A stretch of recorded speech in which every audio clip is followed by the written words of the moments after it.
Jumpa lagi dalam pokok bahasan tentang safeguard. Lanjutan ya, bahwa dalam melakukan tindakan safeguard ada tahap-tahapannya. Jadi kebijakan penerapan tindakan pengamanan atau safeguard harus melalui tahap-tahapan. Yang intinya bahwa kebijakan melakukan tindakan pengamanan atau safeguard ini dilakukan oleh pemerintah, oleh negara, bukan individu, bukan industri yang bersangkutan, bukan asosiasi, tapi adalah pemerintah. Yang mana pemerintah ini dilakukan oleh sebuah komite, adalah Komite Pengamanan Perdagangan Dalam Negeri, yang sebenarnya ini adalah dalam koordinasi dengan kantor Kementerian Perdagangan pada Direktorat Perdagangan Luar Negeri. Yang pertama, tahapannya adalah penyidikan dan pembuktian. Tahap selanjutnya adalah penentuan adanya kerugian atau ancaman kerugian. Dan yang ketiga adalah penerapan tindakan pengamanannya itu berupa apa. Nah, sekarang penyidikan dan pembuktian, bahwa intinya adalah pemerintah, negara itu dapat menerima untuk melakukan tindakan jika itu merugikan industri dalam negeri. Siapa pelakunya tadi itu? Adalah oleh Komite Pengamanan Perdagangan Dalam Negeri yang berwenang menangani masalah safeguard ini. Komite tersebut bisa menerima pengaduan dari industri yang sejenis, dari yang impor naik terus-menerus tadi itu, bisa juga dari asosiasi industri yang sejenis, bahkan kadang-kadang ada keluhan dari para pekerja atau asosiasinya. Dan keempat, jika kalangan industri berdiam diri, merasa acuh sudah biarkan aja, maka jika ada industri yang dirugikan atau ada ancaman kerugian tapi berdiam diri, maka pemerintah, maka Kementerian Perdagangan harus peka, dapat melakukan pelaporan atau melakukan tindakan melalui komite. Bahkan kadang-kadang Komite Pengamanan Perdagangan atas inisiatif sendiri dapat melakukan penyelidikan tentang adanya ancaman yang nyata, tentang adanya kerugian, adanya industri dalam negeri tersebut. Kemudian penyelidikan harus mencakup pemberitahuan kepada semua pihak. Jadi mulai dilakukannya penyelidikan, bahkan penyidikan ini, semua pihak yang berkaitan harus diberitahu tentang adanya penyelidikan untuk tindakan pengamanan atau safeguard. Tadi siapa? Bisa industri yang bersangkutan, bisa sekelompok atau asosiasi industri yang sejenis tadi itu, bisa itu kementerian yang lainnya. Ini dapat diperiksa dalam rangka penyelidikan dan penyidikan untuk membuktikan adanya kerugian yang nyata atau ancaman kerugian.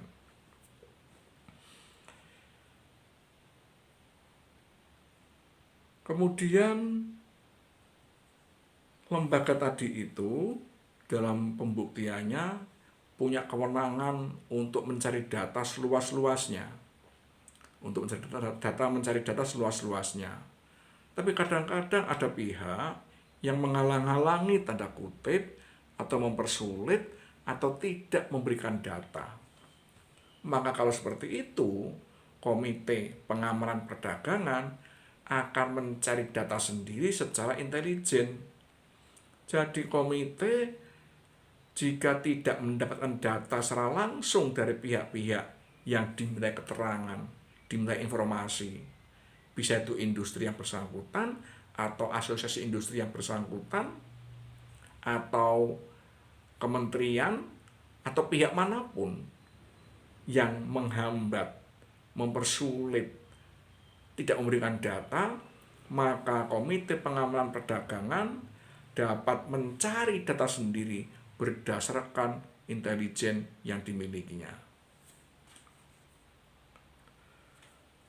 Adapun pihak yang berkepentingan terhadap kerugian adanya impor yang naik terus-menerus tadi itu adalah produsen dalam negeri yang menghasilkan barang sejenis atau sama. Jadi yang barang sejenis atau sama. Yang kedua, asosiasi produsennya yang sejenis dan sama, atau barang yang secara langsung bersaing. Yang ketiga, organisasi buruhnya, asosiasi buruhnya. Ini dapat diminta keterangan terhadap kondisi industri yang bersangkutan yang dinilai terancam kerugian, yang dinilai menderita kerugian karena naiknya impor barang tersebut. Berdasarkan keputusan Presiden nomor 84 tahun 2002 tentang tindakan pengamanan ini, maka untuk mempermudah proses penyelidikan, pemohon yang bisa industri tadi itu, bisa asosiasi industri, maka pemohon harus menyampaikan identitasnya, PT apa, atau asosiasi perusahaan produsen apa, dan melampirkan uraian tentang barang yang diselidiki. Uraiannya apa? Misalnya keramik lantai atau tegel keramik, jenisnya apa, ukuran berapa, kapasitasnya berapa, bukti kerugiannya mana, bukti penurunan produksinya mana, bukti kapasitasnya turun bagaimana. Karena beberapa tahun yang lalu terjadi, Indonesia menerapkan tindakan safeguard terhadap lantai keramik dari Cina yang masuk Indonesia. Saat itu produksi dari Cina naik terus-menerus. Karena apa? Tahu di Indonesia sedang gencar-gencarnya bikin perumahan. Di sisi lain, mulai terjadi peningkatan ekonomi. Orang-orang yang semua rumahnya lantainya itu belum keramik, beralih ke keramik, cari yang murah, maka masuklah produk Cina. Karena apa? Masuknya produk tadi itu ternyata ditangkap oleh konsumen Indonesia, digemari konsumen Indonesia karena murah. Itu belum tentu menilai kualitasnya. Dan Anda ingat, barang yang masuk tadi itu sudah lolos dan mendapatkan SNI, maka boleh beredar di Indonesia, boleh diperdagangkan di Indonesia. Jadi kalangan industri tegel keramik Indonesia menunjukkan kami sudah turun produksinya, sudah merumahkan karyawannya, shift kerja berkurang, kemudian ada yang sudah rugi, ada yang sudah tutup perusahaannya. Ini contoh fakta. Kemudian yang ketiga, uraian yang lengkap tentang barang sejenis atau barang yang secara langsung bersaing. Keramik lantai bersaing dengan keramik lantai, sama sejenis. Kemudian nama eksportir dari negara asal itu siapa perusahaannya, atau importirnya siapa, negara mana, eksportir tadi yang impor siapa. Kadang-kadang importirnya kan banyak, bermacam-macam, tidak hanya satu importir. Maka akan diketahui siapa saja yang mengimpor, berapa banyak, akan terdeteksi. Apakah hanya dari satu perusahaan di negara Cina sana? Tidak. Bisa dari beberapa perusahaan, bisa satu perusahaan, bisa macam-macam. Yang karena fakta ini dapat merugikan atau ancaman kerugian industri lantai keramik Indonesia. Kemudian fakta bahwa industri yang bersangkutan sudah dirugikan, ada ancaman kerugian. Kemudian nomor 6, adanya ancaman yang serius atau ancaman kerugian yang serius. Jadi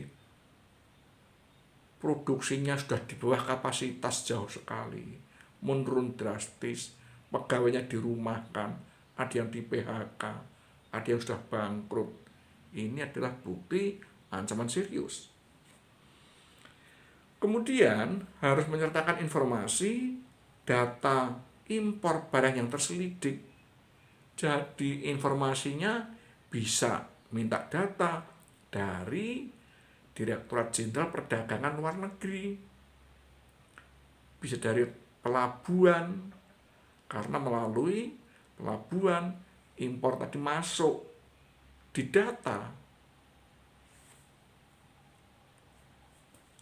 Selain itu, Komite Pengamanan Perdagangan Dalam Negeri ini juga mencari data sendiri. Kadang-kadang datanya belum meyakinkan, belum mantap, maka bisa mencari sendiri dengan berbagai cara.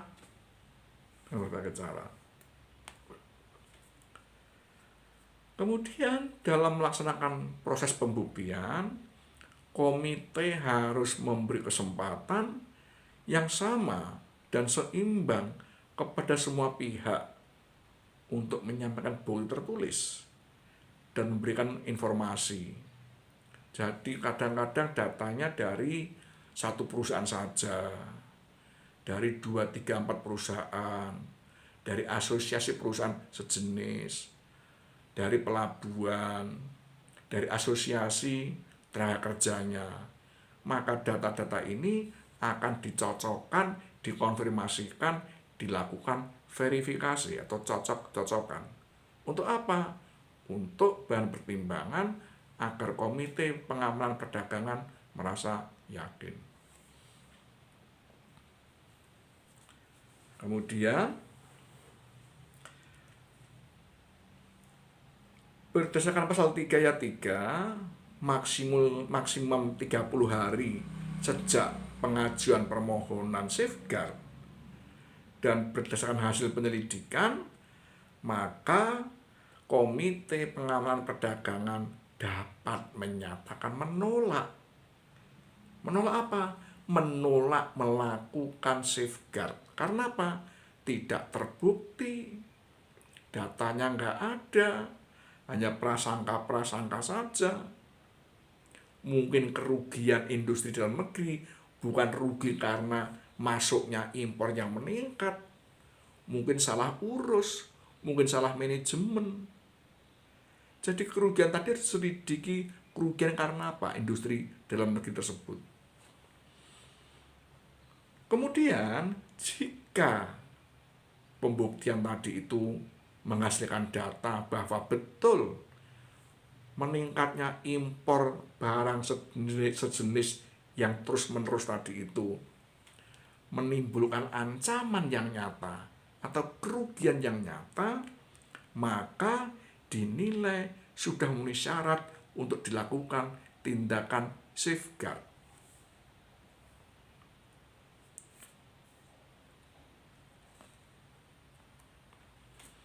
Kalau sudah terbukti meyakinkan, maka dalam waktu 200 hari itu sebenarnya penyelidikan dalam pembuktian adanya ancaman kerugian, adanya kerugian impor barang sejenis yang meningkat terus-menerus itu harus sudah diputuskan.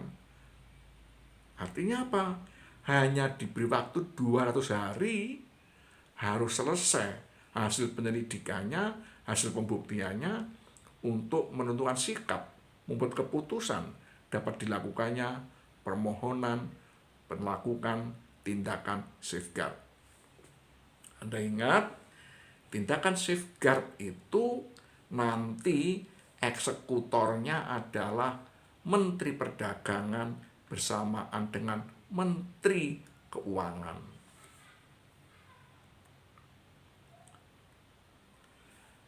Lagi diulang, adanya ancaman kerugian atau kerugian ini bahwa sebelum tindakan pengamanan diberlakukan harus dilakukan pembuktian. Jadi tidak sekedar tuduhan, tidak sekedar dugaan-dugaan, tidak sekedar pengakuan rugi, pengakuan sudah bangkrut, tutup dan seterusnya. Itu belum membuktikan benar-benar adanya ancaman karena naiknya impor yang terus-menerus. Jadi artinya apa? Harus dikaitkan bahwa kerugian ini, ancaman kerugian ini memang betul-betul akibat dari kenaikan impor yang terus-menerus. Jadi bukan hanya dugaan, harus ada tindakan. Karena apa? Adanya peningkatan impor barang sejenis yang terus-menerus.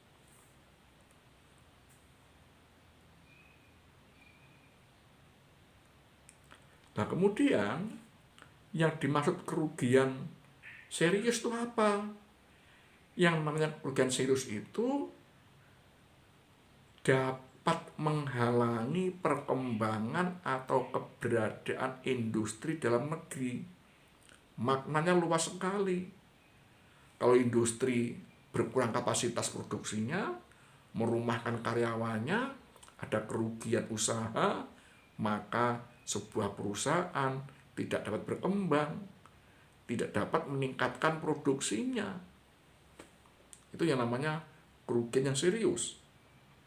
Tapi yang namanya ancaman kerugian yang serius adalah sebagai adanya semacam adanya dugaan, baru menduga-duga. Tapi dalam dugaan ini ada tanda-tanda bahwa memang kerugian ini ditimbulkan oleh meningkatnya impor yang terus-menerus. Akhirnya apa? Dalam menentukan kerugian dan ancaman kerugian tersebut, hasil pembuktian, hasil penyelidikan, penyidikan, dan pembuktian dari Komite Pengamanan Perdagangan, maka pemerintah telah mengeluarkan aturan dengan Kepres nomor 84 tahun 2002 yang mengatur tentang apa? Tentang penentuan kerugiannya seperti apa. Kemudian tentang lonjakan impor itu seperti apa. Yang namanya kapasitas impor real itu seperti apa.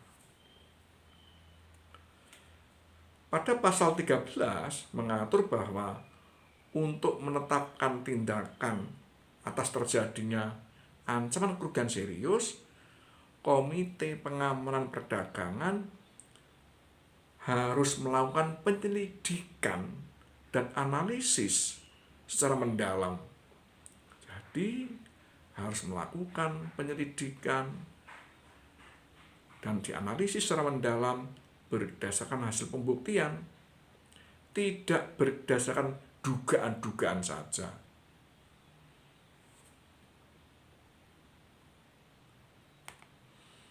Nah, sekarang pengenaan tindakannya berdasarkan putusan Komite Pengamanan Perdagangan, jika memang terbukti, maka dilaporkan hasilnya kepada Menteri Perdagangan.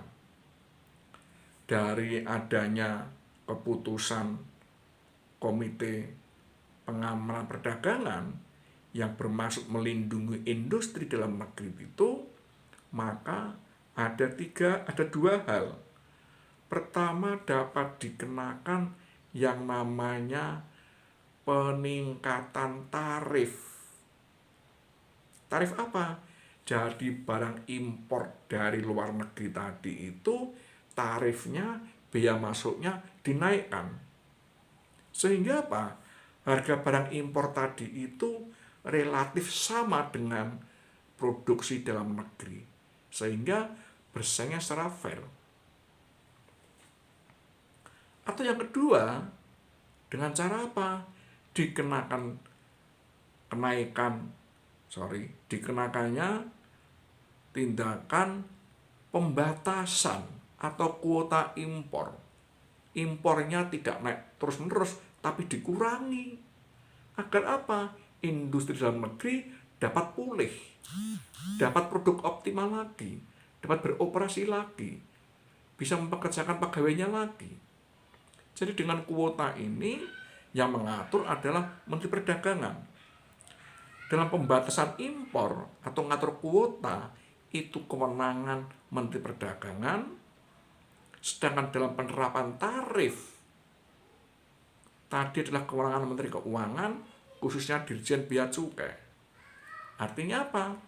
Dari komite pengamanan perdagangan melaporkan kepada Menteri Perdagangan untuk keputusan safeguard dari aspek tindakan kuota, pembatasan impor, ini Menteri Perdagangan yang akan mengatur melalui Dirjen Perdagangan Luar Negeri. Sedangkan penerapan tarif adalah kewenangan dari Dirjen Pajak pada Kementerian Keuangan. Sehingga Menteri Perdagangan merekomendasikan, meminta kepada Menteri Keuangan yang ditujukan pada Dirjen Bea Cukai untuk penerapan tindakan pengamanan atau safeguard dengan cara apa? Menaikkan tarif bea masuk. Atau ketiga, kombinasi. Di satu sisi dinaikkan bea masuknya, sekaligus dibatasi impornya atau diberi kuota, dibatasi. Sehingga jadinya apa? Ada 3 tindakan ini. 1, pengenaan tarif bea masuk. 2, kenaikan tarif bea masuk. Yang kedua, adanya pembatasan atau kuota. Dan yang ketiga adalah dua-duanya dikenakan sekaligus. Jadi ini tindakan pengamanan.